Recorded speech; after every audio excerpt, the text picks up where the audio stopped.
एक बार नारद जी को यह अभिमान हो गया कि उनसे बढ़कर इस पृथ्वी पर कोई दूसरा भगवान विष्णु का भक्त नहीं है। उनका व्यवहार भी इस भावना से प्रेरित होकर कुछ बदलने लगा। वे भगवान के गुणों का गान करने के साथ साथ अपने सेवा कार्यों का भी वर्णन करने लगे। भगवान से कोई बात छुपी थोड़ी ही रहती है। उन्हें तुरंत इस बात का पता चल गया। वे अपने भक्त का पतन भला कैसे देख सकते थे, इसलिए उन्होंने नारद को इस दुष्प्रवृत्ति से बचाने का निर्णय किया। एक दिन नारद जी और भगवान विष्णु साथ साथ वन में जा रहे थे। अचानक विष्णु जी एक वृक्ष के नीचे थककर बैठ गए और बोले, भाई नारद जी, हम तो थक गए हैं, प्यास भी लगी है, कहीं से पानी मिल जाए तो लाओ। हमसे तो प्यास के मारे चला नहीं जा रहा है, हमारा गला सूख रहा है। ये सुनकर नारद जी तुरंत सावधान हो गए। उनके होते हुए भगवान भला प्यासे रहें। वे बोले, भगवान अभी लाया, आप थोड़ी देर प्रतीक्षा करें। नारद जी एक और दौड़ लिए। उनके जाते ही भगवान मुस्कुराए और अपनी माया को नारद जी को सत्य के मार्ग पर लाने का आदेश दिया। माया शुरू हो गई। नारद जी थोड़ी ही दूर गए होंगे कि उन्हें एक गांव दिखाई पड़ा, जिसके बाहर कुएं पर कुछ युवा स्त्रियां पानी भर रही थी। कुएं के पास जब वे पहुंचे तो एक कन्या को देखकर अपनी सुध बुध खो बैठे, बस उसे ही निहारने लगे। वो ये भूल गए कि भगवान के लिए पानी लेने आए थे। कन्या भी नारद जी की भावना समझ गई। वह जल्दी जल्दी जल से घड़ा भरकर अपनी सहेलियों को पीछे छोड़कर घर की ओर लपकी। नारद जी भी उसके पीछे जो लिए। कन्या तो घर के अंदर चली गई, लेकिन नारद जी ने द्वार पर खड़े होकर नारायण नारायण का अलग जगाया। गृहस्वामी नारायण का नाम सुनकर बाहर आया। उसने नारद जी को तुरंत पहचान लिया। अत्यंत विनम्रता और आदर के साथ वह नारद जी को घर के अंदर ले गया और उनके हाथ पैर धोकर स्वच्छ आसन पर बिठाया तथा उनकी सेवा सत्कार में कोई कमी न छोड़ी। उनके आगमन से अपने को धन्य बताते हुए गृहस्वामी ने अपने योग्य सेवा के लिए आग्रह किया। नारद जी बोले, आपके घर में जो आपकी कन्या जल का घड़ा लेकर अभी अभी आई है, मैं उससे विवाह करना चाहता हूँ। नारद जी की बात सुनकर गृहस्वामी एकदम चकित रह गया, लेकिन उसे प्रसन्नता भी हुई कि मेरी कन्या एक ऐसे महान योगी तथा संत के पास जाएगी। उसने स्वीकृति प्रदान कर दी और नारद जी को अपने ही घर में रख लिया। 2-4 दिन पश्चात शुभ मुहूर्त में उसने अपनी कन्या का विवाह नारद जी के साथ कर दिया तथा उन्हें गांव में ही उतनी धरती का टुकड़ा दे दिया, खेती करके वे आराम से अपना और अपने परिवार का पेट भर सके।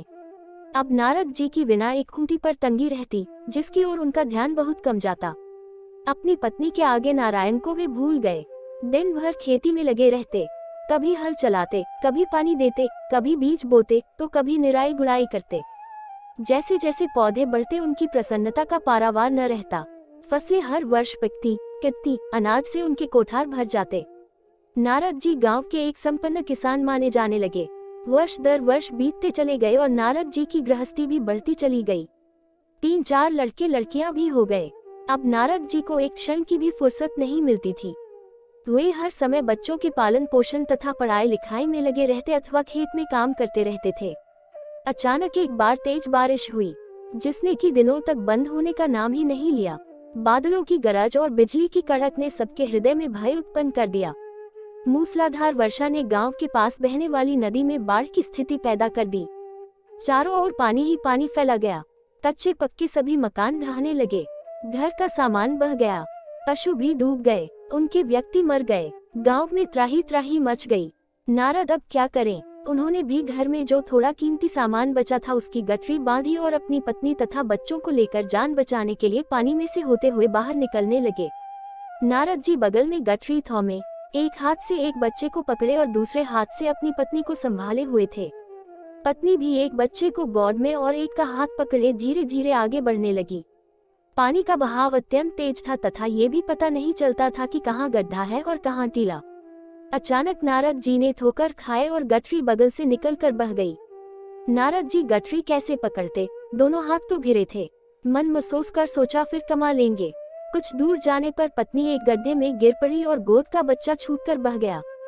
पत्नी बहुत रोई, लेकिन क्या हो सकता था? धीरे धीरे और 2 बच्चे भी पानी में बह गए। उन्होंने बहुत कोशिश की बचाने की, लेकिन कुछ न हो सका।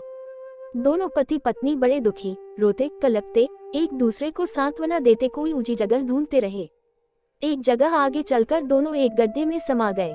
नारद जी तो किसी प्रकार गड्ढे में से निकल आए, मगर उनकी पत्नी का पता कहीं नहीं चला। बहुत देर तक नारद जी उसे इधर उधर दूर दूर तक ढूंढते रहे, लेकिन व्यर्थ रोते रत उनका बुरा हाल था। हृदय पत्नी और बच्चों को याद कर करके फटा जा रहा था। उनकी तो सारी गृहस्थी उजड़ गई थी। बेचारे क्या करें, किसे कौन से अपने भाग्य को या भगवान को।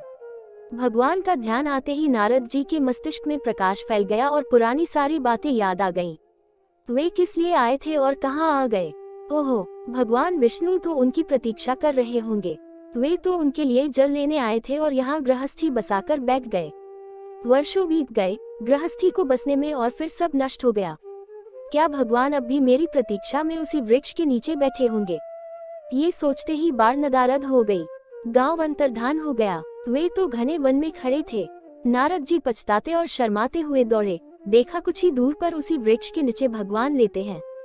नारद जी को देखते ही उठ बैठे और बोले, अरे भाई नारद, कहाँ चले गए थे, बड़ी देर लगा दी, पानी लाए या नहीं। नारद जी भगवान के चरण पकड़कर बैठ गए और लगे अश्रु बहाने।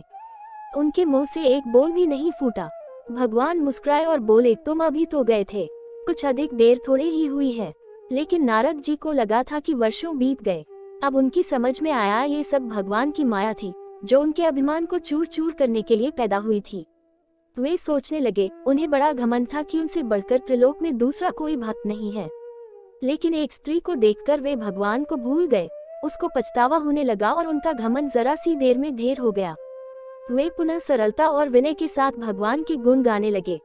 अगर आपको हमारा वीडियो पसंद आया हो तो प्लीज चैनल को लाइक, शेयर और सब्सक्राइब करें।